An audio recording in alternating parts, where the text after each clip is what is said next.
ready. Anyway, we're ready. I wasn't expecting to be ready, but right now, Brian is my sidekick today. And this, we're interested, interviewing Jenny Thompson. Jennifer. Who should I say? Thompson. Jennifer. Okay. Anyway, the reason why I asked Brian to speak here, to be here, because he just heard her talk. He said it was the greatest talk he ever heard. He was blown away. And it was really, I thought it was really good too. I was very, very impressed. Especially you.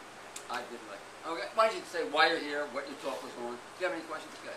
No, I defer to Jennifer. Okay. So I was just here at Arnold's potluck, raw food potluck, and the topic of the talk we did tonight was on my 40-day water fast that I did last year. We had a great group of people. I don't know how many, 30? Something like that. You know, all different levels of rawness, you know, from like, you know, just raw curious people to full 100% raw. So, you know, everyone kind of, you know, was open to hear this topic of water fasting. And you did a really in-depth talk. Oh, thank you. Thank you. I hope I didn't scare anyone. You didn't scare anybody. Just people going to the bathroom right now and counting their worms. Okay. The level of detail in this talk was just outstanding. I don't know, I haven't read much about water fasting. I've been into raw foods, but to hear this amount of detail and just how inspiring it must be to do such a thing. Why don't you explain a little bit what you shared with the class? Me? Yeah. Not me. Well, and you know, maybe a little bit of your background. So you have a really in-depth background of pretty much everything. Yeah, so my background is in engineering, but I'm a certified iridologist, detox expert, raw food educator. I'm based in Koh Samui, Thailand. I help people who come for health holidays. I help assist them on their detox. I've been doing detox for 15 years. Done a few short water fasts before, but never such a long, epic type of fast, and didn't have the expectation to do that. But you know, 7 days into my water fast, started having some intestinal parasites come out. One thing, you did just 7 days straight water, just water, nothing else? Yes, just water. And was it distilled water, regular water, or water with lemon juice? Mineral water, no lemon juice. Okay. And I was doing one water enema a day. You were doing starting day 5. Day 5 did one water enema a day for 35 days? Yeah, it was 1.5 liters of water. That's it. You did that by yourself? Yeah. And so I had a worm come out on day 7, and that's what motivated me to keep going. With the enemas? With the enemas, yes. Yeah, and I had one worm that came out that was 3 feet long. That was the longest one, and the other ones were, you know, this size, this size, this size. So that's what motivated me to keep going, and that's the talk I shared with everyone tonight, and, you know, also talking about raw food and, you know, just, you know, being gentle and patient with yourself on your journey and not trying to push yourself into any kind of, you know, 100% pedestal, and, you know, to be loving to people around you and not push them too far on raw food or changes in their life too. And I think all of that makes a healthy person. It does. I think if you get too extreme on the raw food and you know, push other people in your life away, I think that can be very unhealthy and not in the right loving energy that we all need to be in anyway. So we talked a lot about that too. It was outstanding. Encore. You have anything else to say, Brian? I mean, I don't want to talk some more, because I mean, your talk was so in depth. I mean, we didn't even touch like the nick of it. Why don't you say something else? I was so engrossed by what you said and all the facts around it. It was really amazing. You could talk about the 3 days and how that propelled you to keep going. The 3 days. Oh well, I sort of, you know, I wanted to make it clear that I didn't push myself to do 40 days in the beginning, and I think it's very important with any type of fast or detox you do that you just be open to see what happens and decide what's necessary as you go. And in my mind, I wanted to do 10 days. And then when I had the worm come out on day 7, I kind of just made a rule with myself that I wanted 3 days with no worms, and then I would stop.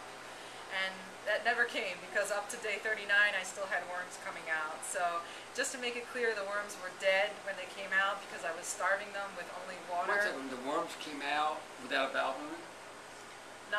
They only came out in the enemas. They only came out, and in my case, I never did an enema, so I never had worms come out. Oh. So what does that mean? Well, no, you know, If I would done enemas and worms would come out, you think?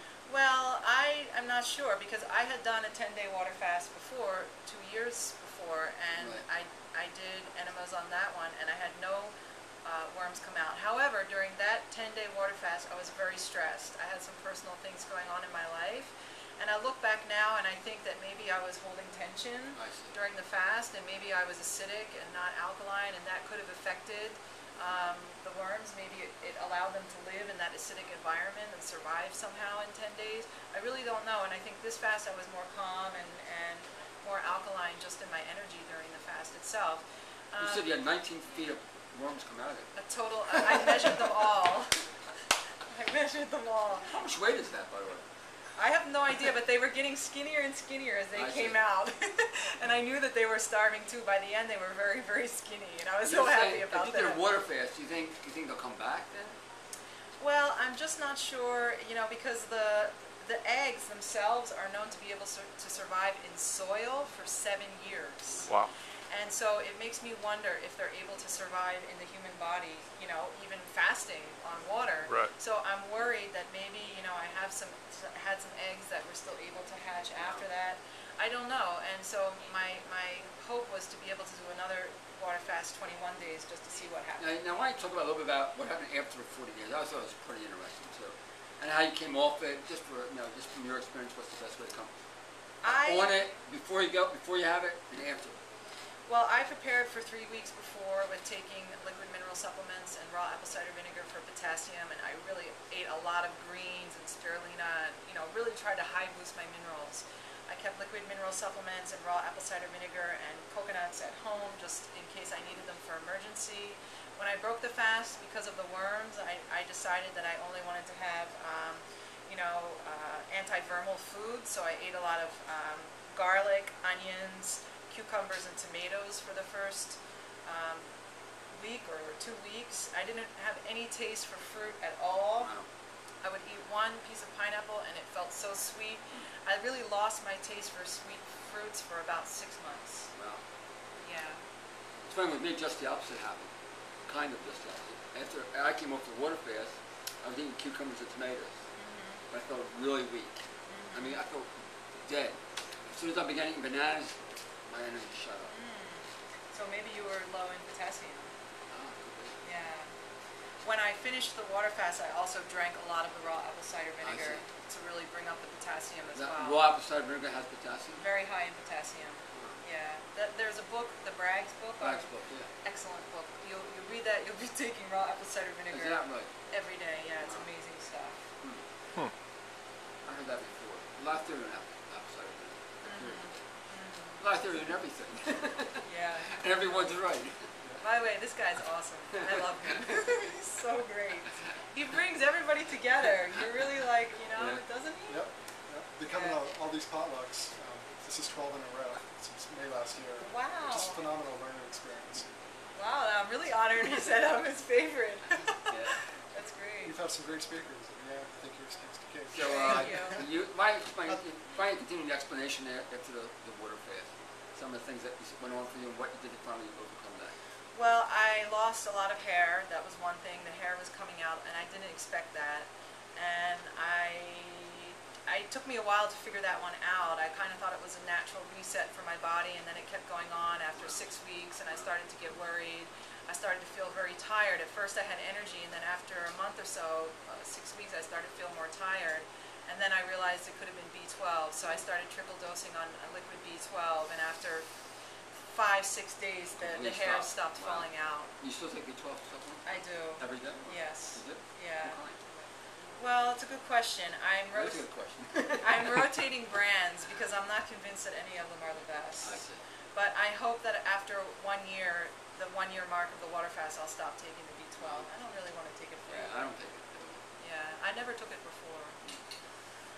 And then, what else? Oh, my blood sugar levels changed a lot. Right. And I felt like I had very, very low blood sugar. I was getting shaky. I felt like my body was having a hard time sort of regulating itself in terms of insulin. and I realized that maybe the worms had changed the way my body was absorbing sugar because they were getting a lot of the food. So I just was gentle, and I started testing my blood sugar every morning to make sure that it was a safe level. And if I felt low blood sugar, I would test it. But other than that, I just let the body get back to its own reset, and it took about a month. Now, before 40 days, you think you had worms?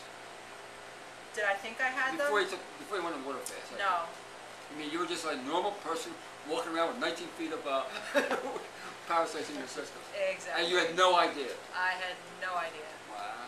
I had like a gurgling in my descending colon. It was always like a... Your descending colon? And it used to get worse while I was doing juice fasting or colon cleansing. And I kind of thought, well, there's something funny going on there, but I don't really know what it is. And... but now I know that's probably that was their headquarters. That's a big problem.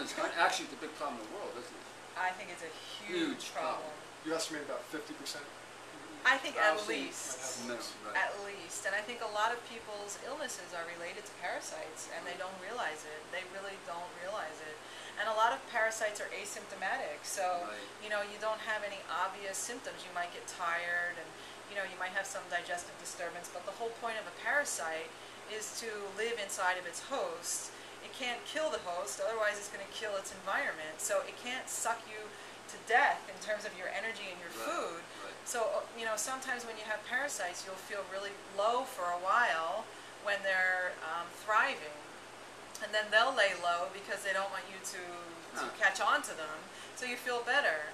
And then you think, oh, that was just, you know, stress, or it was just this, and you don't relate it, and then you get lower again, and so on. If you didn't do a water fast, what's the next? If someone doesn't want to do a 40-day water fast, what's the next best thing to fight parasites?